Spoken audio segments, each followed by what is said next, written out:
Bueno, buenas noches. La siguiente investigación, el objetivo que se tiene es comprender el impacto que han causado ciertos actos violentos sobre la vida de las víctimas y las comunidades.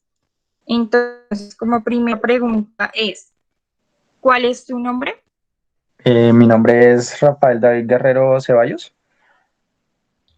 Ok. ¿De dónde reside actualmente su merced? Resido en Bogotá. Bueno, cuéntame cómo era tu vida antes del conflicto. Bueno, literalmente no cuento cómo era mi vida porque digamos que yo soy del sur de Bolívar. Aún algunas partes se mantienen en zona roja, entonces todavía hay algunas partes que están en conflicto y que el Estado no hace presencia. Pero digamos que la zona donde yo soy, afortunadamente ahorita se vive de otra forma. Pero pues digamos que en la época en que yo nací en el 96, en los años 90 hasta el 2007, más o menos 2008, se seguía manteniendo una zona de guerra, por así decirlo. O sea, literalmente nacimos en una zona de conflicto armado donde pues se nos hacía normal ver diferentes grupos armados ilegales como también el Ejército Nacional, pues era muy común. Entonces digamos que no tuve una vida antes de, sino que nací en pleno conflicto armado porque pues nací en los años 90, entonces digamos que en ese tiempo fue el auge de lo que fue el conflicto armado como tal en la región donde nosotros somos. Ok. em, ¿Cuáles fueron los primeros grupos que tú puedes decir que llegaron? Ok, digamos que esto es una historia, bueno, creo que como mucho en Colombia, pero digamos que lo que uno primero recuerda era una que se llamaba RP, no me acuerdo dónde queda ese grupo ni qué hace referencia, que iban a quemar al pueblo, pues porque se le había dejado ingresar al ejército, entonces el ejército se fue y cuando se fue el ejército, literalmente no quemaron el pueblo porque se le apagaron las bombas del, los bombas que tenían como para filtrar la gasolina dentro de la zona, entonces se fue la luz. Pero digamos que los primeros grupos que uno recuerda fueron lo que tiene que ver con el RP, el LN también, y después ya digamos que esos dos grupos desaparecieron más o menos, y el último que tuvo presencia fueron la FARC, pero pues fue como en los años 2000. Del 2000 hacia acá fue lo que tiene que ver con los grupos paramilitares que pues empezaron a ocupar esas zonas. Ok.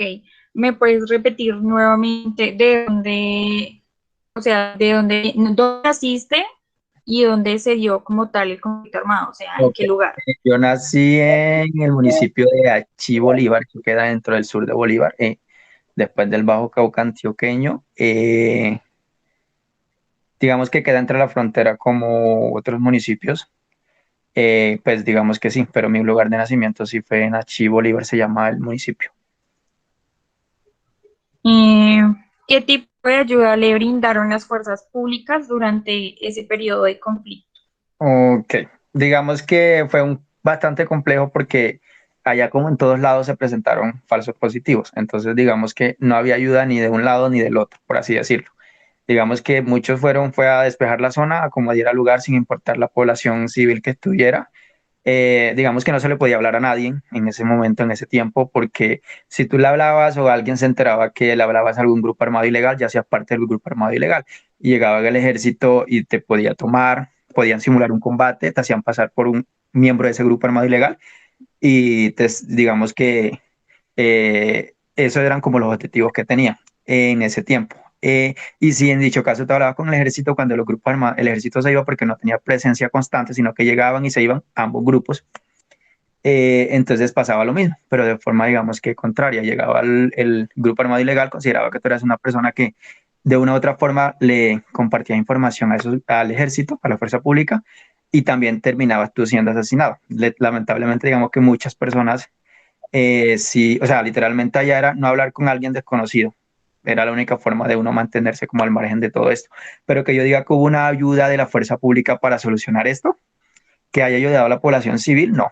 La verdad no, digamos que trajo muchos problemas tanto para la población como para el vivir en la región, porque pues era un tema que hacían, como decirlo, cerraban algunas zonas por las cuales no se podía transitar, digamos, un fin de semana, eso le llamaban retenes, y la gente quedaba totalmente aislada. El tema que para mí fue un impacto fuerte porque fue un daño para el tema económico. Antes, yo no nací en esa época, pero en los años 80 fue una región que fue muy próspera a nivel económico y que pues tenía un muy buen crecimiento y eso conllevó a que mucha gente se fuera desplazada cuando empezaron a llegar esos grupos armados y no solamente los grupos armados, sino también el ejército que pues descontroló mucho la zona. Ok, Pau, ¿sigues? Hola David, ¿me escuchas? Sí, te escuchamos.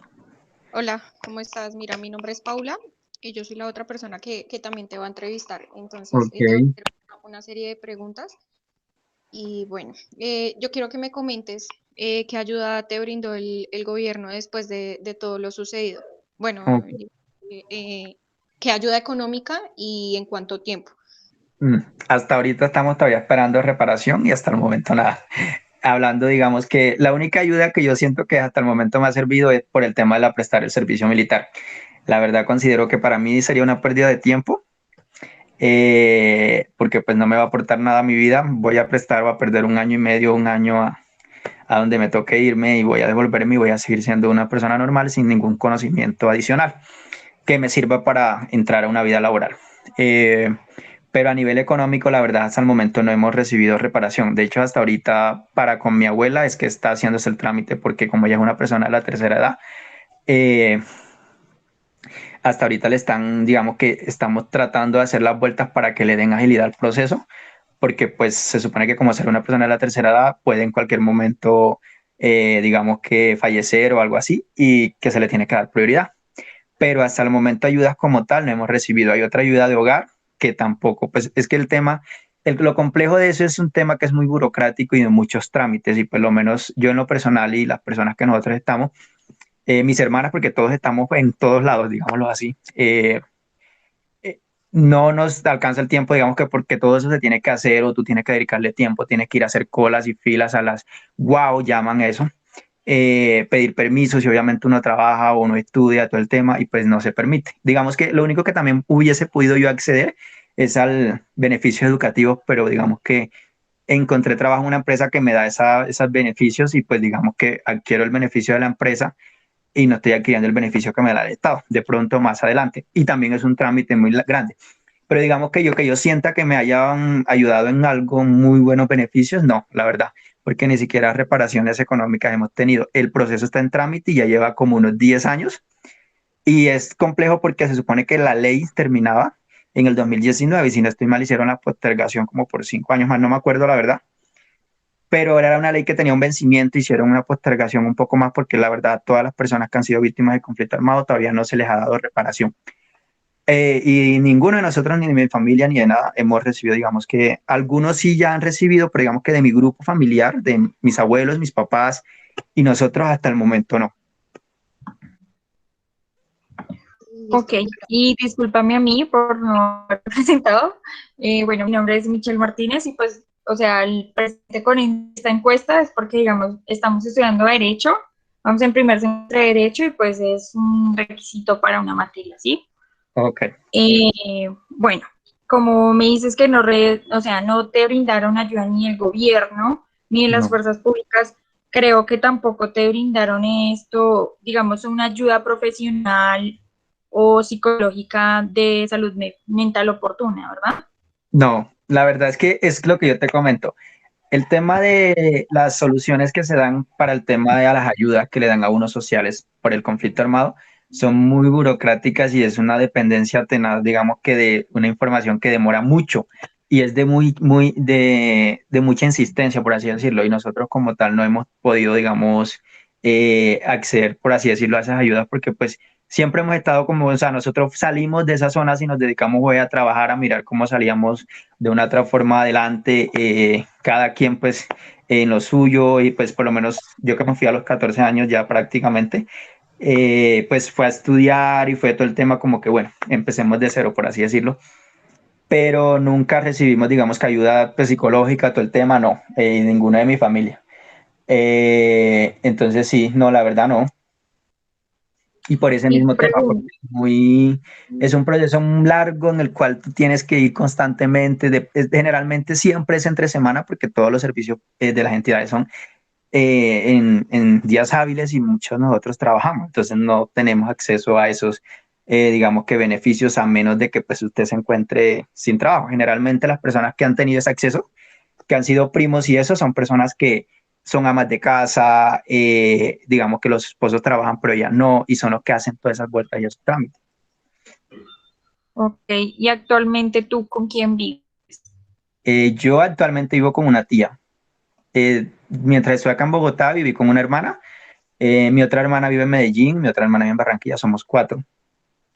Pero mi hermana se regresó Y, para el pueblo ahora en pandemia y ahorita mismo vivo con una tía. ok, pero digamos, parte de tu familia se vino a causa del desplazamiento forzoso, o bueno, el conflicto, ¿se vino gran parte de tu familia o aún siguen ahí a pesar de los Bueno, hechos ocurridos? mucha gente se vino y otros se han devuelto. Digamos que la ventaja fue que nosotros no tuvimos despojos de tierras, digamos que nada de eso. Solamente fue mucha gente se fue desplazada por amenazas, porque tenían tiendas, porque tenían de pronto ganado, negocios y las extorsiones eran demasiado grandes y digamos que los obligaron a salir. Eh, pero digamos que todos salimos y salimos en diferentes épocas.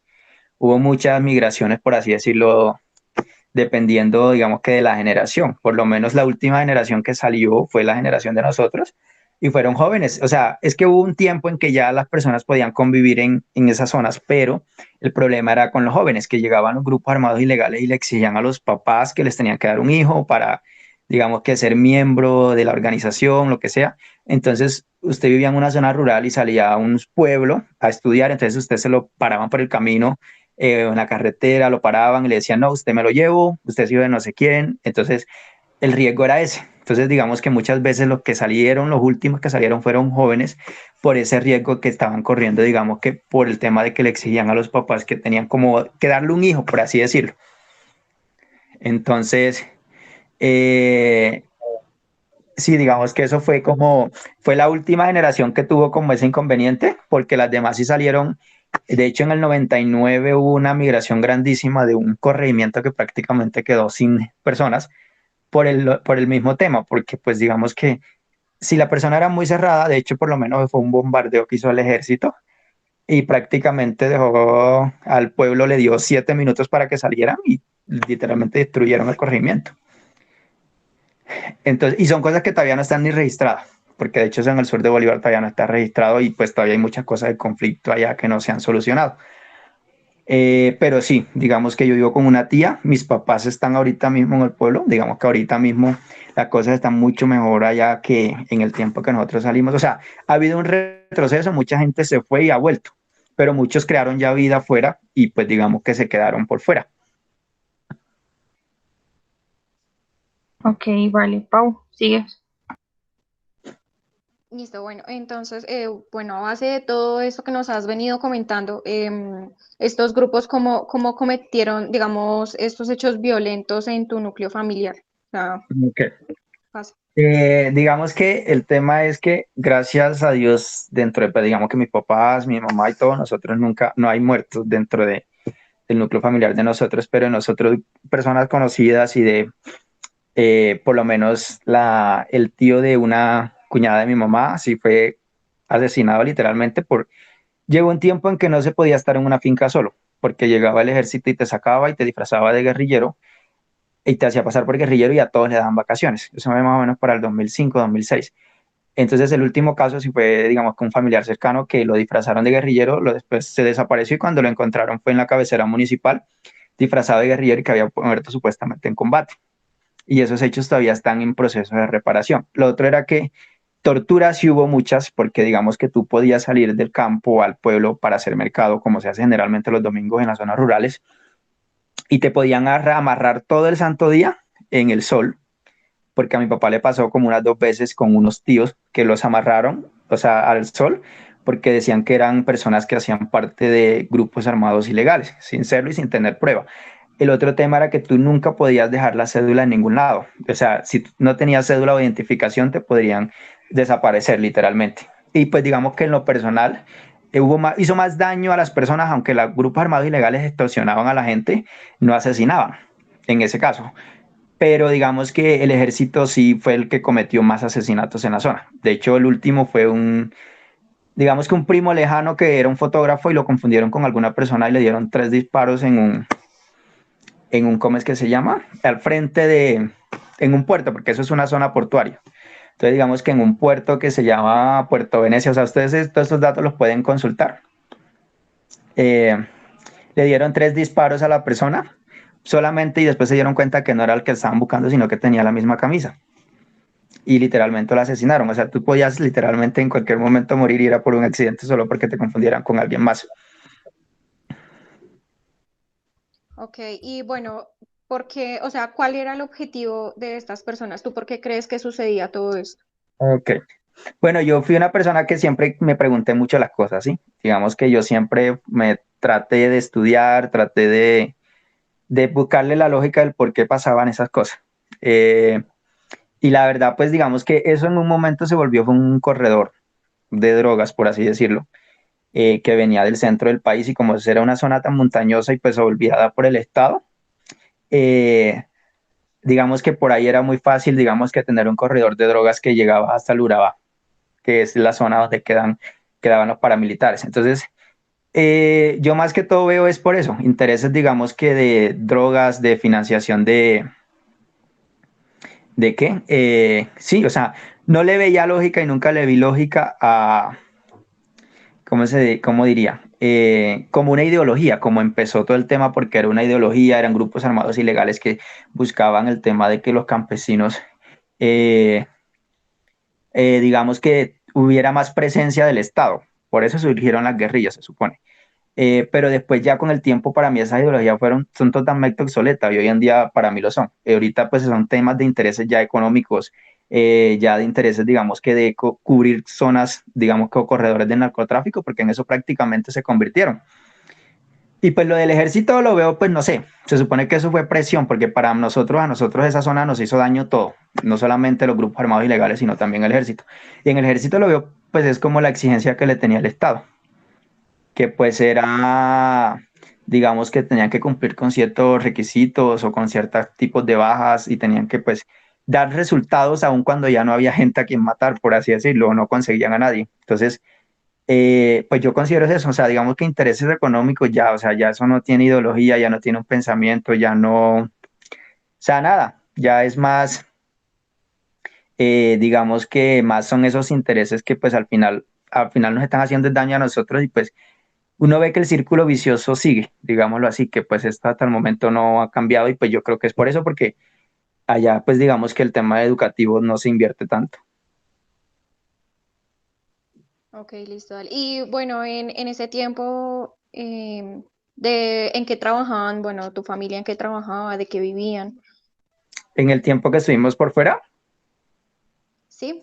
bueno, digamos que casi todas mis tías, todos, bueno, mi tío se fue y prestó el servicio en los 90, y mis tías todas llegaron a trabajar a la ciudad fue de empleadas domésticas, todas empezaron siendo empleadas domésticas. Bueno, mi tía estudiaba los fines de semana y trabajaba, ella tiene un técnico contable. Eh, Mis hermanas sí se vinieron, digamos que ya mis tías estaban un poco más radicadas acá, y mis hermanas, pues digamos que una sí empezó trabajando de esa forma, la otra estuvo en Medellín y pues en Medellín el acceso, o sea, lo que pasa es que muchos migramos en la costa, para la costa al principio, y en la costa es muy difícil, digamos que tú pues, o sea, es muy difícil encontrar un trabajo que pues, para la mujer en ese caso, que no sea, para los hombres en construcción, para las mujeres, que el tema es de que trabajen empleadas domésticas, muchas veces internas, que salían cada 15 días, pero pues digamos que ellas sí estudiaban como los fines de semana, por así decirlo, creo que era domingo, sábado, no sé, bueno, y ahí lograron como que ya cuando se les presentó el contrato, empezar a trabajar en eso. Pues una sola tía fue la que estudió, mi otra tía después de mucho tiempo aprendió como que mucha cocina porque trabajaba con una señora que era mexicana y al final digamos que emprendió mucho de cocina y volvió como a salir al mercado, por así decirlo, empezó trabajando en restaurantes posteriormente y ahorita pues sigue trabajando en ese sector del, eh, de la cocina y eso. Y mi otra tía sí, digamos que trabajó mucho tiempo en la parte contable, pero de auxiliar porque no pudo hacer el profesional. eh, y posterior a, digamos que a eso se salió y pues ahorita tiene como una tienda en la casa de ella, y ahorita está de forma independiente.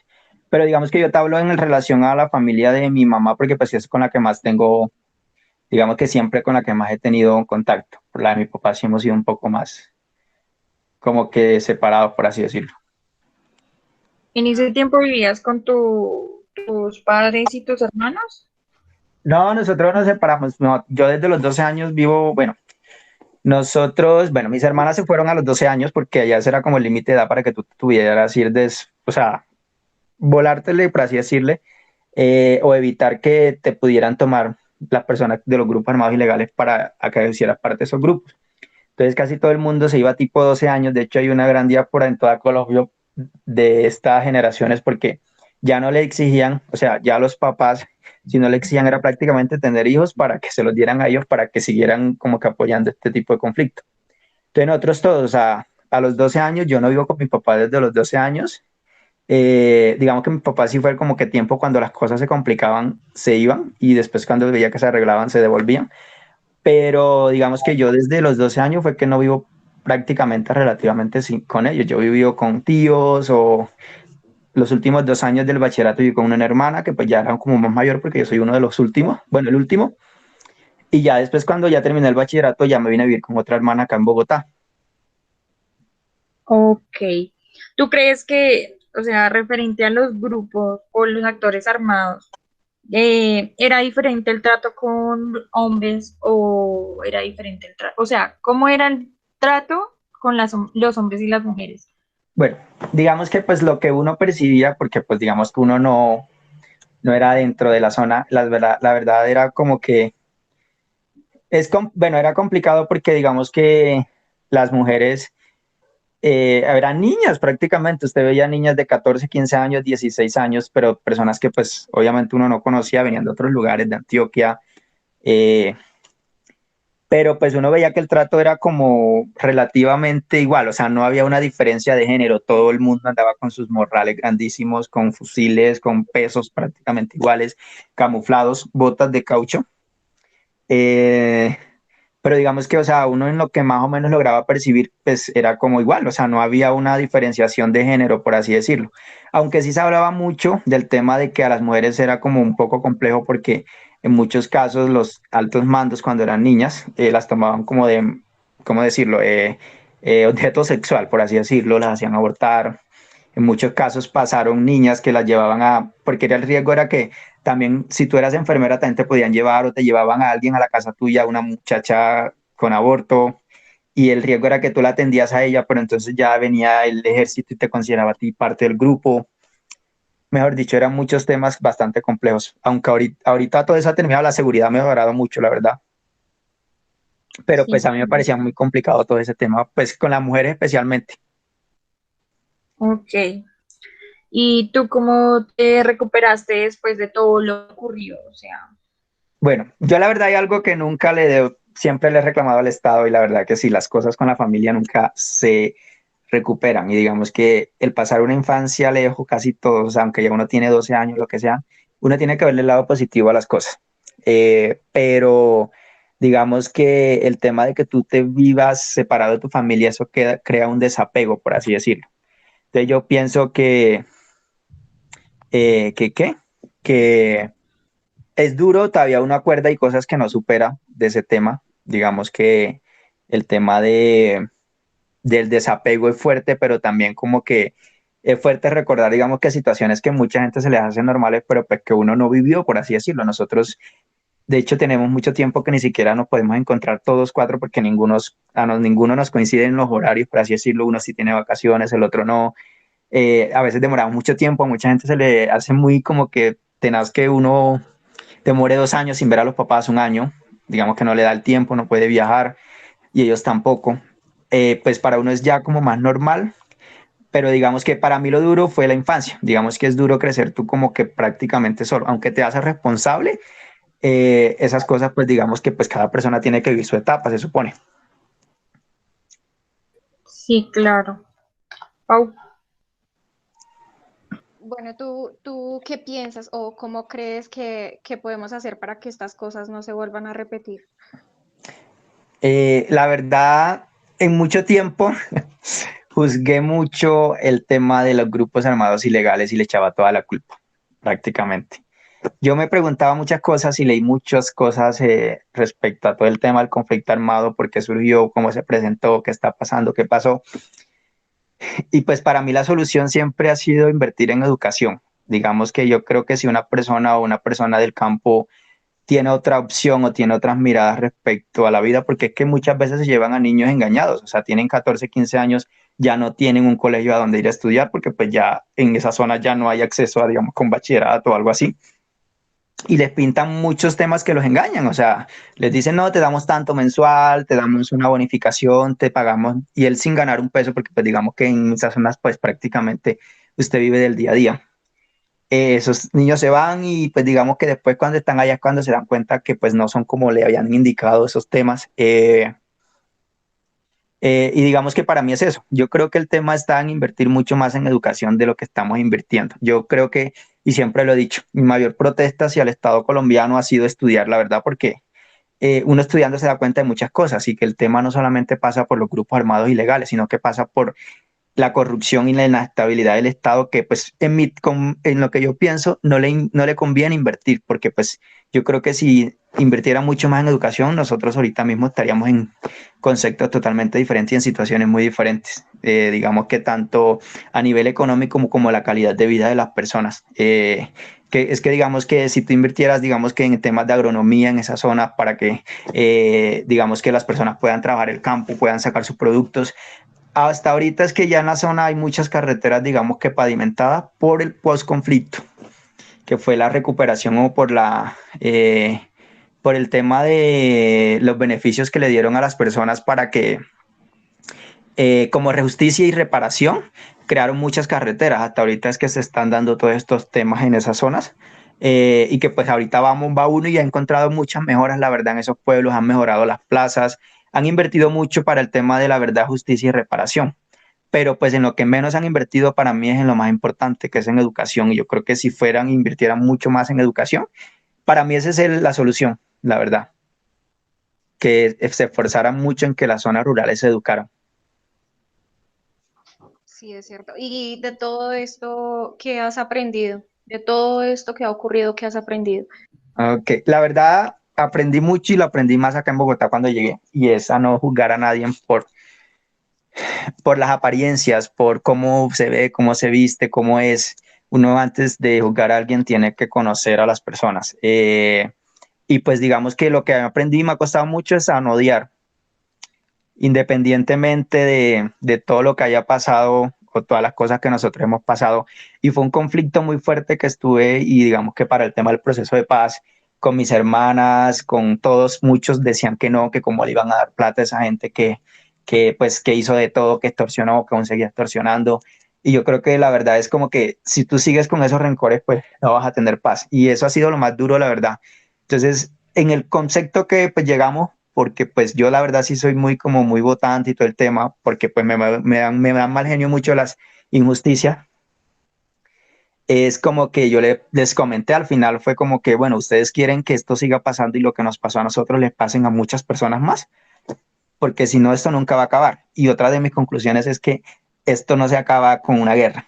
Para mí esto se va a acabar es con un acuerdo, porque pues uno se ha dado cuenta de muchas cosas en esas zonas. En esas zonas las grandes empresas colombianas, Bavaria, todas esas, les pagan muchos impuestos a entidades o a grupos, digamos que armados ilegales para que le dejen ingresar ciertos productos a esas zonas, porque en esas zonas se consume mucho alcohol, mucho, digamos que, porque adicional a que es una zona de tráfico, también son zonas mineras, esa región del sur de Bolívar. Entonces, hay mucho, digamos que dinero, pero la gente tampoco, pues por la falta de educación, diría yo, hace tanta inversión en, digamos, en querer progresar y no que lo que se gane se lo siga gastando, por así decirlo. Entonces, sí, yo creo que en parte ha sido eso, saber perdonar, y creo que ha sido lo más duro de todos nosotros, no solamente mío, y saber que pues la única solución es esa, porque ya vimos tanto tiempo que al final nunca pudieron acabar. estas personas con esta guerra. Y si han acabado con algunos, han surgido otros grupos. Entonces, creo que ha sido eso, como invertir en educación y ¿cómo es que se llama? Y ser como pro a la paz y no seguir con estos conflictos que pues la verdad no nos dan solución a ninguno. ¿Te sentiste juzgado en el momento de contar la historia en algún tiempo? Sí, la verdad no la cuento casi, por eso le dije cuando me contactaron que máxima discreción, porque es que la verdad no te miran de la misma forma cuando tú cuentas algo, cuando saben de pronto qué pasó contigo, a cuando no tienen conocimiento de que si fuiste desplazado, si no sé qué. Me da mucho mal genio en las ciudades, es ¿cómo decirlo? La indiferencia respecto a lo que pasa en el campo. O sea, saber que tú acá en la ciudad nunca te ha pasado un helicóptero o pasaron bombardeando por encima de tu casa, nunca escuchaste una ráfaga de un fusil. Y eso ha sido para mí muy duro porque el pueblo colombiano se acostumbró a eso, a que mataron a 3 personas y se nos hace lo más normal del mundo, cuando eso debería ser una atrocidad. Eh, y digamos que sí, yo por eso prácticamente muy pocas personas que pues del círculo laboral o estudiantil saben mucho de estos temas. Porque pues la verdad no me gusta porque no te miran de la misma forma, digámoslo así. Agradecemos la confianza, que sé que es bastante duro contar cosas así. Sí, la verdad sí es complicado. Digamos que uno pues digamos, contar esas cosas y pues cuando uno cuenta uno recuerda y eso es duro bastante pues porque digamos que no es nada contar sino vivir el verdadero conflicto. Claro. Eh, para ti fue difícil, digamos, de cierto modo, iniciar nueva vida en otra ciudad. Sí, claro. Me dio más duro adaptarme a Barranquilla porque yo terminé mi bachillerato en Barranquilla y de ahí me vine para Bogotá. El cambio de Barranquilla a Bogotá es totalmente porque es otra cultura, otra forma de pensar, otra sociedad o costumbres totalmente distintas, todo muy, muy diferente. Adicional a eso, pues, pero me costó mucho más en Barranquilla fue la adaptación, porque pues digamos que de todas formas en las zonas rurales, por lo menos acceder, crear un correo electrónico, ahorita que se nos hace todo tan normal, uno no tenía esos accesos tecnológicos, por así decirlo. Entonces, digamos que sí fue bastante duro al principio esa adaptación, pero pues digamos que pues yo agradezco que me vine joven y digamos que bueno, o que las situaciones me forzaron a irme joven, porque pues para mí digamos que si me hubiese salido un poco más tarde, digamos que hubiese sido más duro todavía. ¿Tú nunca acudiste a ningún lugar, digamos, después de cierto conflicto, no acudiste a ningún lugar para buscar ayuda? La verdad que pues la que me ha ayudado mucho en las vueltas ha sido mi hermana. Ella siempre es la que me ha tratado como de solucionar todos esos temas, y pues yo la verdad ahorita como tema del trabajo y del estudio y eso sí ha sido complicado, pero pues digamos que sí, mi hermana es la que siempre me ha ayudado como a temas de, venga, miremos estos beneficios, porque también daban alimentos y todo ese tema, y yo la verdad pues uno con qué tiempo, pues es que el tema de eso es, tienes que hacer una fila a las 4 de la mañana y te vienen atendiendo tipo 11 12 del mediodía, entonces te toca a ti pedir todo el día en el trabajo y pues a ti no te van a dar toda la semana, es un día de permiso. Sí. Eh, Adicional a eso, pues mi hermana como ella tenía un local en Barranquilla y así más o menos era la que lograba hacer esas vueltas, pues me daba como indicaciones. Los únicos trámites que yo siempre he solicitado y que me ha tocado hacer es como pedir certificaciones, la carta, el RUT que está registrado en el Registro Único de Víctimas, para esos temas, pero de resto la verdad sí han sido como muy complicados porque es que todo, adicional a que todo tiene que ser presencial, es muy, digamos que de proceso y que tienes que pedir esto, que haz la fila para esto otro. Uy, no, es la verdad muy complicado. Eso siempre no me pareció muy terazo.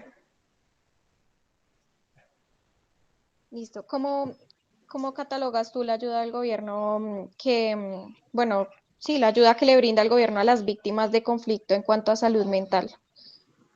Pues en lo personal, eh, hacen más función las organizaciones sin ánimo de lucro, las ONG, que manejan estos temas que el verdadero es gobierno. Digamos que a mi parecer esos puestos gubernamentales para estas organizaciones son muy a dedo, pues como todo en el Estado, y mucha gente no tienen ese sentimiento de ayudarte, sino más que todo es porque le dan un puesto a esa persona para que, digamos que pues no sé, cumplir un contrato que un cupo que le prometieron de pronto en campaña a una persona.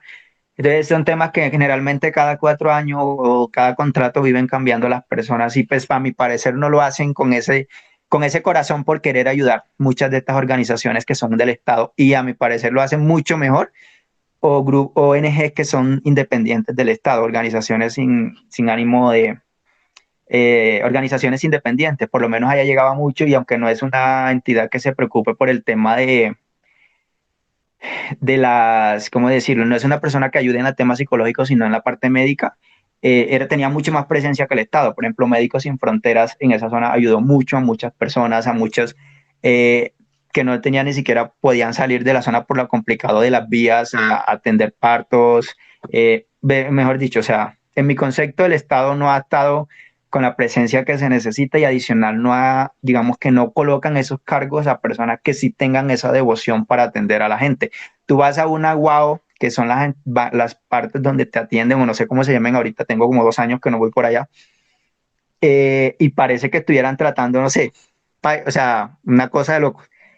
Gente toda déspota, mejor dicho, que le vale todo, o sea, si tú no tienes papel en regla, no tratan de darte como una solución, una ayuda, sino que, o sea, no les importa que tú madrugues, mejor dicho, nada. Eso ha sido mi experiencia, no sé si a algo a otras personas les haya ido mejor. Ok, bueno. Cuéntanos qué aportarías para que se logre la paz en Colombia. O bueno, en lo personal, ¿qué aportarías tú? Ok. En lo personal, ¿yo qué aportaría para que se logre la paz? Yo creo que sabiendo elegir a quien nos represente. Eh, Sabiendo con convicción propia, digamos, que tomo una decisión, porque para mí mucho parte de las personas que elegimos para que nos gobiernen.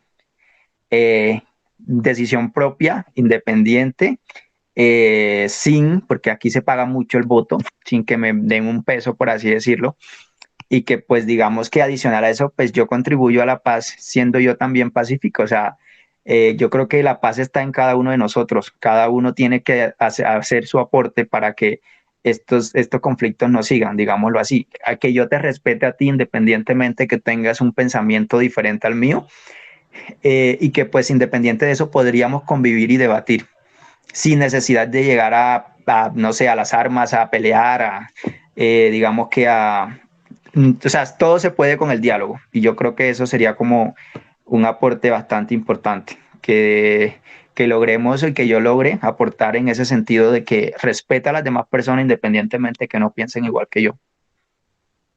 Y es genial escuchar, digamos, a las personas que han sufrido cierta violencia no comportarse como antipáticamente hacia esas personas. O sea, nadie sabe lo que Exactamente. vivido la gente. ¿Sí? Bueno, con esta finalizamos y te pregunto, ¿te sientes bien? O sea, tú siendo quien eres ahora. Siendo quien soy, sí, sí me siento bien.